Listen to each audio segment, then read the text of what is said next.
হরে কৃষ্ণ, জয় রাধে গোবিন্দ। বন্ধুরা, শুভ সকাল 10টা এখন। চলো, এগুলো পটলগুলো ভালো করে কেটে ধুয়ে ছাড়িয়ে নিয়েছি। এবারে আমি এই নোড়াটা নিয়ে একটু পটলটা থেতে নেব, এরমভাবে থেতে নেব একটু।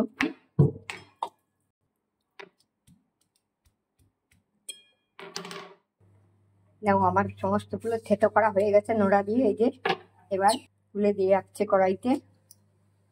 কড়াই আমি বসিয়ে দিয়েছি, আর এখানে সাদা তেল, সর্ষের তেল আর ঘি মিশিয়ে রেখেছি, সেটা দিয়ে দিলাম। সাদা তেল, সর্ষের তেল, ঘি। এই যে পটল ভালো করে থেতো নিয়েছি নোড়া দিয়ে। এখানে কটা আলু সেদ্ধ করেছি, কারি পাতা, ধনের গুঁড়ো, জিরের গুঁড়ো, কাশ্মীরি লঙ্কার গুঁড়ো, এখানে নুন, এখানে হলুদ, টমেটো সস, এখানে পাঁচফোড়ন আর ছোট এলাচ, লবঙ্গ, দারচিনি, কাঁচা লঙ্কা আর জিরে, এখানে পোস্ত বাটা, সর্ষে বাটা, বাদাম বাটা, এখানে টক দই, এই চিনি, কাজু কিশমিশ দেবো, সেগুলো দেখাবো না, বলে দিলাম। প্রথমে আমি এই ফোড়নগুলো দিয়ে দিলাম। তেজপাতা বাড়ানোতে তেজপাতাটা নেই, জায়ফল, জয়িত্রী দিয়েছি একটু, আর এবার কারি পাতা দিলাম।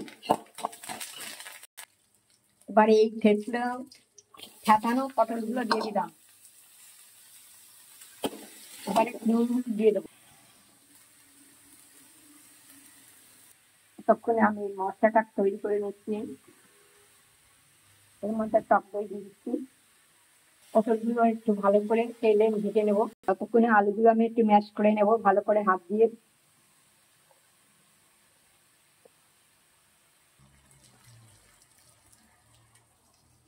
সর্ষে বাটা, বাদাম বাটা, পোস্ত বাটা, সর্ষে বাটা, বাদাম বাটা, পোস্ত বাটা, টক দই দিয়ে দিলাম। এবার ধনের গুঁড়ো, জিরের গুঁড়ো, কাশ্মীরি লঙ্কা, নুন, হলুদ দিয়ে দিলাম। চাট মশলা, চিনি, টমেটো,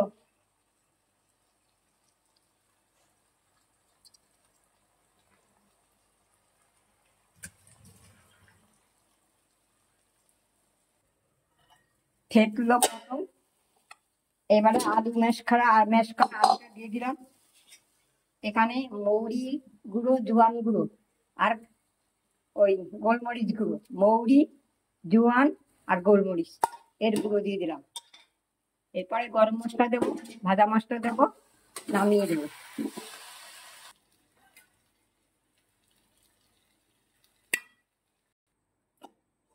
ঢাকা দিয়ে পাতুরি বানাচ্ছি। এখানে কিছু সয়াবিন বড়ি আর একটু কাজু, এই যে গোটা কাজু দিয়ে দিচ্ছি। আর কিশমিশটা আনতে গেছে, কিশমিশটা পুড়িয়ে গেছে। গোটা কাজু আর সয়াবিন বড়ি একটু কুচিয়ে দিলাম। এবারে ভালো করে নেড়ে চেড়ে গরম মশলা দেবো, আর একটু উপরে ঘি দেবো, নামিয়ে দেবো। সবচেয়ে একটু আমচুর দিচ্ছি, আমার ঘরে বানানো একটু আমচুর দিয়ে দিলাম। আর এখানে ভাজা মশলা আর গরম মশলা দিয়ে দিলাম। এইবারে ঘি দিয়ে দিচ্ছি। আগে দিয়েছি ঘি, আবার একটু ঘি দিয়ে দিলাম। বেশি দিয়ে নাও, আমার পাতুরিটা হয়ে গেছে। আমি কেমন কেমন করে করেছি সবই তোমাদের সামনে তুলেছি। আমি ভালোভাবে দেখাতে পারি না বা বলতে পারি না, একা করি তো, নিয়ম কারণ কিছুই জানি না। এই কষ্ট করে করি, তোমাদের সঙ্গে দেখাই, কষ্ট করে দেখো। আমি ঘরে যা যা থাকে সেইভাবেই বানাই। এটা পাতুরিটা ঢাকা দিয়ে বানিয়েছি। থেতলে পটল, একরকম পটল করে করে। চলো, আমার কোনো তরকারি বেঁচে থাকে না, সবই শেষ হয়ে যায়। তোমাদের সাক্ষাতে তো পাই না যে এসে তোমরা খেয়ে দেখবে রান্নাটা কেমন হলো, ভালো কি মন্দ। তাই ভস্ত যায় মানুষের রান্না করে, সবই লাইভ শেয়ার কমেন্ট কত কিছু করে। আর যেমন বেকারিং বিস্কুট বানাচ্ছে, এই করেছে, তাই যারা গরিব মানুষ তারা কোথায় যাবে? তাদেরও তো কিছু বিক্রি করে পয়সা খাবে। অত সময় কারণ নেই, কেউ অত বানায় না সব সময়। তো সবজি তরকারি টরকারি তো বানাতে হয়, সেগুলো খেতে হয়। তাও আজকাল অনলাইন করে মানুষের খাবার নিয়ে আসে। চলো, আমার হয়ে গেছে, বলতে চাই না, আমার পটল পাতুরি হয়ে গেছে। আমি এই যে ঢাকা দিয়ে দিয়ে করেছি। হ্যাঁ, কলার পাতা করে করিনি, আমি ঢাকা দিয়ে দিয়ে আঁচ একদম বন্ধ করার মতো আছে। এবার আমি নামিয়ে দেবো। চলো।